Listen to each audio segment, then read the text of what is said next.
잡지 않고 있는 송영무 국방부 장관 후보자인데요. 그런데 야당은 송 후보자의 또 다른 음주운전 의혹까지 제기했습니다. 목소리 들어보시죠.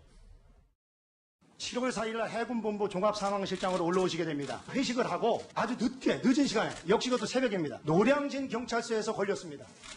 혼자 걸린 것도 아니고 대령 2명 동기생입니다. 그렇게 해서 걸려가지고 하도 황당해가지고 불과 이 일을 저지르고 나서 얼마 되지도 않아서 일입니다. 예, 정말 만만치 않아 보이는데 어쨌든 오늘 오후로 예정됐던 국회 국방위원회는 이제 무산이 된 상태인데 저는 참 흥미로운 게 지금 송영무 후보자를 두고 군사기밀 유출 조사해야 한다 뭐 이런 얘기들이 나오고 있는데 무슨 얘기인가요? 참 이게 어떤 면에서 보면 우리가 정윤회 문건 사건 터졌을 때 정윤회 문건의 본질보다는 문건 유출 문제를 이제 사실 더 조사해서 박관창 경정을 구속했지 않습니까? 뭐 똑같은 저는 상황이 지금도 벌어진다고 보는데 사실 음주운전을 은폐한 게 잘못입니까? 도대체 음주운전 은폐한 거를 밝혀낸 게 잘못인가요? 저는 그러면서 볼 때는 송영무 후보자가 본인이 1991년도에 분명히 음주운전을 했지 않습니까? 자, 그러면 본인이 그걸 평생의 어떤 문제로 가지고 간다고 그랬는데 청와대 검증할 때 본인이 고백을 안 했잖아요. 자, 그게 문제입니까? 아니면 그 상황 자체를 밝혀낸 사람이 문제인가요?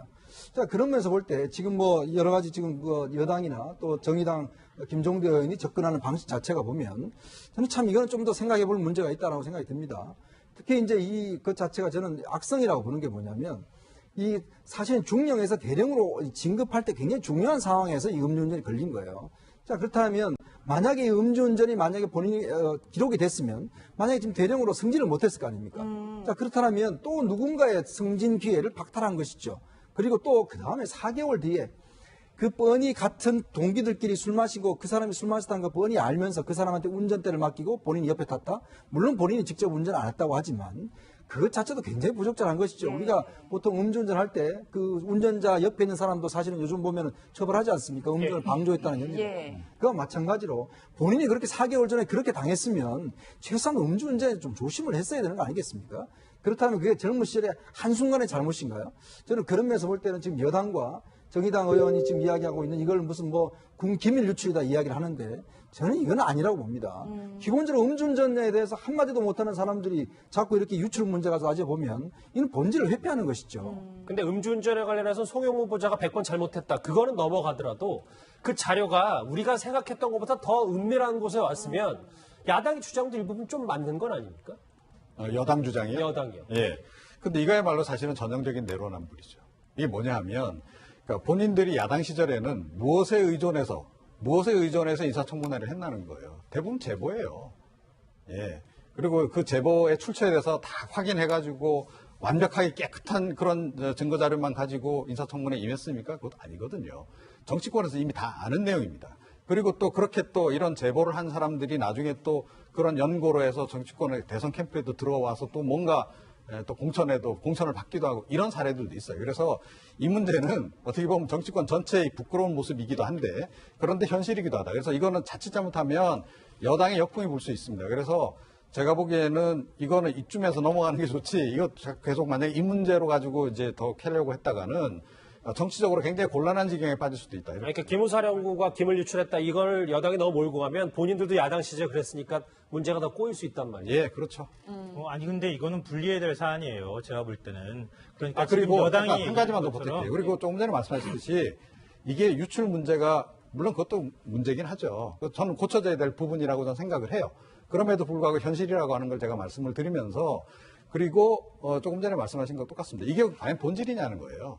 예, 그러니까 정윤회 감찰문건 당시에 야당이 계속 외쳤던 지금 여당이 외쳤던 그 논리 그대로 따지면 이거 역시 이게 약간 그 본질을 흐리는 그런 방향으로 가는 거기 때문에 예. 이건 여러 가지 오해를 낳을 수도 있고 국민 여론이 오히려 나빠질 수도 있다 하는 점을 제가 지적을 해드리고 있습니다. 그러니까 저는 이제 먼저 전제로 말씀드리면 송영무 후보자 어제 인사청문회를 했지만 여전히 의혹이 풀리지 않았다. 송영무 후보자는 국방개혁이나 또 방산비리 척결을 이끌 만한 적임자는 아니다. 이걸 저는 그렇게 생각한다고 하는 걸 전제로 먼저 말씀드리고요. 그러니까 그 인사청문 과정에서 지금 여당이 그걸 덮으려고 뭔가를 지금 역공을 펼치는 작업에서 이런 얘기가 나왔다 그러면 이것 역시 부적절하다. 다만 야당이 어떤 이제 제보를 받거나 정보를 받을 때 이 정보가 군 기밀에 해당하는 정보가 야당으로 들어가서 그걸 인사청문회 과정에서 국민이 다 보는 앞에서 그걸 이제 폭로를 한다거나 이렇게 하는 것은 부적절할 수 있다. 그럼 분리해서 판단해야 될 문제라고 생각되는데요. 예. 여당이 지금 이 부분에 대해서 이 송영무 후보자의 인사청문회를 그냥 다 덮기 위해서 이런 의혹을 제기한다고 하면 부적절하지만 다만 이 송영무 후보자와 관련돼서 군 내부에서 약간 좀 반발의 움직임이 있는 건 맞는 것 같아요. 왜냐하면 해군 참모총장 출신 국방부 장관이란 말이에요. 육군 입장에서 봤을 때에는 좀 불편할 수 있다. 이런 게 하나가 있고요.